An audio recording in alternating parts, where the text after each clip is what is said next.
Bienvenue sur Champ de Conscience. Ensemble, brisons le voile des apparences et explorons les secrets de la conscience et de la réalité. On pense tous savoir sur la chute de l'Atlantide. Et si on oubliait tout?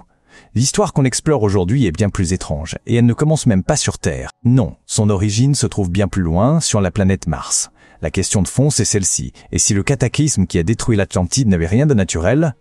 Les textes qu'on a examinés avancent une idée beaucoup plus radicale, presque de la science-fiction, celle d'une guerre de fréquences menée par des visiteurs venus d'un autre monde. Alors, pour comprendre la chute de l'Atlantide, il faut d'abord remonter à la source.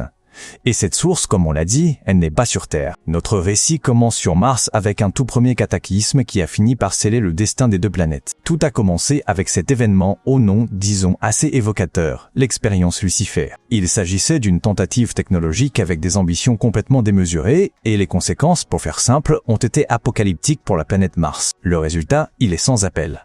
D'un monde qui était luxuriant avec une atmosphère, Mars est devenu une terre brûlée, stérile. Cet anéantissement a bien sûr provoqué un exode massif, forçant les survivants à chercher un nouveau refuge quelque part dans le cosmos. Et leur destination, ce fut la Terre. Mais attention, leur arrivée n'a pas été une simple migration. Ça a plutôt pris la forme d'une infiltration secrète, au cœur même de la civilisation la plus avancée de l'époque, la fameuse Atlantide. C'est là que toute l'histoire prend une tournure beaucoup plus sombre.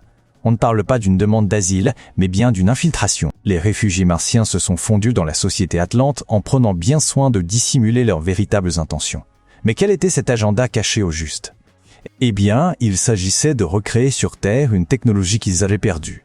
Une machine nommée le Merkaba, qui aurait été capable de manipuler les énergies fondamentales de la réalité. Rien que ça. Le Merkaba synthétique. Il faut imaginer une sorte de véhicule de lumière, mais artificiel. D'après les textes, c'était une technologie extrêmement puissante, mais aussi, et c'est vraiment le point clé, fondamentalement instable. Pourtant, malgré le danger, les Martiens étaient déterminés à la reconstruire.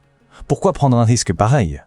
La raison est aussi simple que terrifiante. L'objectif qui est cité explicitement était de, je cite, « contrôler la planète ». Évidemment, avec une ambition aussi démesurée, le désastre était quasiment inévitable. L'expérience a échoué. Mais d'une manière que personne n'aurait pu anticiper, déclenchant une véritable catastrophe à l'échelle de la planète entière. Ce qui est fascinant, c'est la réaction en chaîne que ça a provoqué. L'échec du Merkaba n'a pas juste causé une explosion. Non, ça a littéralement déchiré le tissu de la réalité, provoquant une fracture dimensionnelle. Cette brèche a ensuite permis à des entités chaotiques d'entrer. Et c'est toute cette cascade d'événements qui aurait finalement déclenché le grand déluge. Et ce point est vraiment essentiel. La catastrophe n'a pas été que physique, elle a aussi été, disons, vibratoire. L'invasion de ces soi-disant esprits inférieurs a injecté une dose de chaos au cœur même de la réalité terrestre, contaminant la planète bien au-delà des simples dégâts matériels. Mais la conséquence la plus profonde, la plus durable de tout ça, ce n'est ni l'inondation, ni la destruction de la cité. Non, le pire, ça a été la chute de la conscience humaine elle-même. La comparaison donne le vertige.